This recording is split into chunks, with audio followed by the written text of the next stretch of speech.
आज हम जानते हैं मन का स्वभाव। मन का स्वभाव है कि यह भगाता है, जगह जगह जाता है, पर हृदय का क्या स्वभाव है? हृदय का स्वभाव है संतुष्ट होना। मन का स्वभाव है असंतुष्ट होना। हृदय को अगर संतुष्ट करने की कोशिश करोगे तो यह संभव है। मन को अगर संतुष्ट करने की कोशिश करोगे तो यह संभव नहीं है, क्योंकि दोनों के स्वभाव अलग अलग हैं। पत्थर को तुम सुखा सकते हो, पर पानी को सुखाने की कोशिश करोगे तो वह कैसे सूखेगा? पानी को कैसे सुखाओगे? पानी थोड़े ही सूखेगा। पानी का काम ही पानी होना है। पत्थर का क्या स्वभाव है? पत्थर को तुम पानी में रख दो 10 साल, 20 साल, 100 साल और उठा करके बाहर रखो, उसे 20 मिनट धूप लगेगी तो वह तुरंत सूखा हो जाएगा। दोनों का स्वभाव अलग अलग है। तो अगर संतुष्ट करना ही है किसी चीज़ को तो हृदय को संतुष्ट करो, मन को नहीं। मन तो भागेगा। मन के पीछे तो हमने अच्छों को भागते देखा है। संतुष्टि के नाम पर कोई दाढ़ी बड़ी बनाता है, कोई बड़े साफ बाल बखेरे रहता है, कोई धुनी रमाता है, कोई कुछ करता है, कोई कुछ करता है, क्योंकि सब लोग यही समझते हैं कि हम भी अगर महात्मा की तरह लगने लगे तो हमको भी शांति हो जाएगी। सभी शांति की ही खोज में सब कुछ करते हैं, क्योंकि यह मन है दौड़ाता है कि यह करो तो तुम्हारा अंदर शांति हो जाएगी, लेकिन मन कभी शांत नहीं होता। इसलिए हृदय की संतुष्टि की बात है, ज्ञान की बात है, समझने की बात है। और तुम्हारा क्या प्रयास होना चाहिए? सेवा, सत्संग और भजन अभ्यास करो।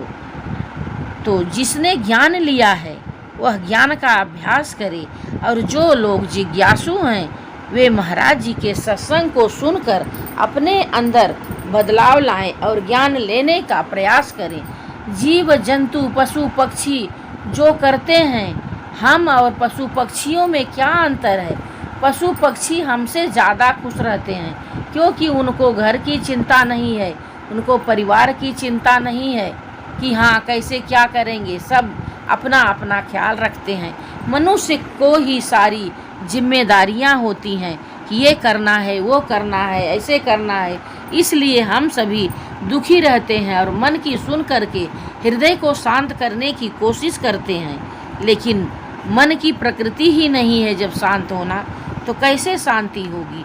जब हमें प्रभु की कृपा से गुरु मिलते हैं तब जाकर के हमारे अंदर समझ आता है कि जिस चीज़ को हम ढूंढ रहे थे वो हमें बाहर नहीं मिलेगी।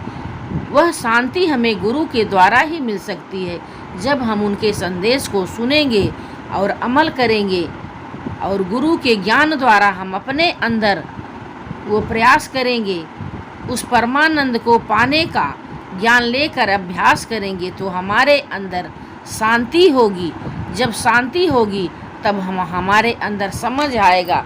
सभी संत महापुरुषों ने यही कहा है कि जो तुम बाहर ढूंढते हो वो बाहर नहीं है, तुम्हारे ही अंदर मौजूद है। जो ये सब बाग बगीचे दिख रहे हैं, ये प्रभु ने जो रचना की है उससे सुंदर तुम्हारे अंदर रचना है।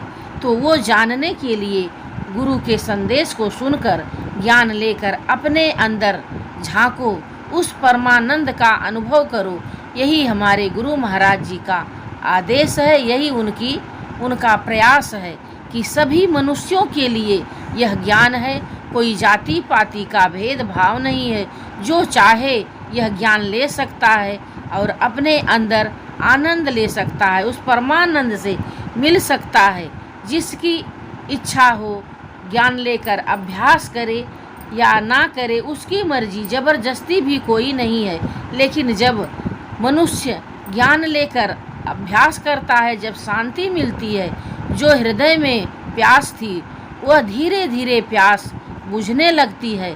तो अभ्यास तो करना ही है, क्योंकि यही तो हम ढूंढते हैं कि हमारे अंदर शांति हो।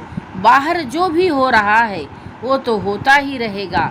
तो हमारे अंदर जो शांति है ये गुरु के द्वारा ही मिलती है। अगर हमें गुरु नहीं मिले, सही गुरु तो बहुत हैं, लेकिन अगर सच्चा गुरु नहीं मिले तो हमारे अंदर कभी शांति नहीं होगी। इस संसार में जितना दुख है कि हम उसको सहन नहीं कर सकते हैं, इतना ज़्यादा दुख है। जब मन अशांत होता है तो हम उस ज्ञान के द्वारा हमारे अंदर जो शांति हो मिलती है, तो गुरु महाराज जी के लिए अंदर से आभार प्रकट करना होता है कि गुरु महाराज कृपा करके हमें जो ज्ञान दिए हो उसके लिए आपको बहुत बहुत धन्यवाद। कि अगर आप ज्ञान नहीं देते तो हम इस दुनिया में वैसे ही भटकते रहते जैसे पहले भटक रहे थे। तो इसके लिए हमारे अंदर जो वो प्यास है उस प्यास को समझें, उस प्यास को समझकर उस ज्ञान को लेकर अपने अंदर शांति का अनुभव करें और लोगों तक यह विचार ज़रूर फैलाएं, क्योंकि हमारा धर्म है कि गुरु महाराज जी के संदेश को, हमारा कर्म है उसे हम लोगों तक पहुँचाएं। जो हमें आनंद मिला है वो मनुष्य होने के नाते सभी को मिलना चाहिए। अगर उनको प्यास है, अगर प्यास ही नहीं है तो कोई मतलब नहीं है। अगर हमको प्यास लगी है तो पानी की कीमत हमें तभी समझ में आती है। अगर प्यास ही नहीं है तो पानी वहीं रखा हो तो उसकी कीमत हमें नहीं पता चलती है। इसलिए जब हमको प्यास लगती है, जिस तरीके से हमको प्यास लगती है तो पानी की अहमियत पता चलती है, वैसे ही जब हमारे हृदय में प्यास लगती है उस परमानंद को पाने की, तो जब हमको ज्ञान मिलता है तब हृदय से धन्यवाद निकलता है कि बनाने वाले ने इतना सुंदर जीवन बनाया है कि हम इस दुनिया में भटक करके अपने जीवन को व्यर्थ ही गंवा रहे थे।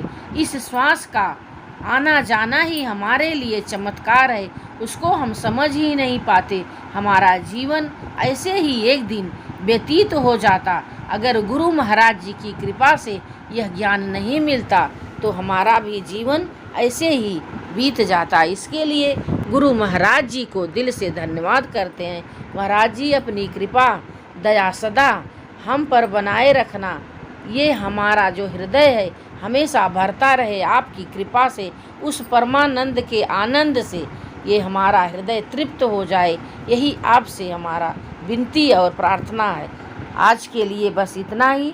अगर हमारी यह वीडियो आप सबको अच्छी लगी हो तो लाइक शेयर ज़रूर करें, जिससे हम आगे आप सबके सामने और भी वीडियो ला सकूं। धन्यवाद।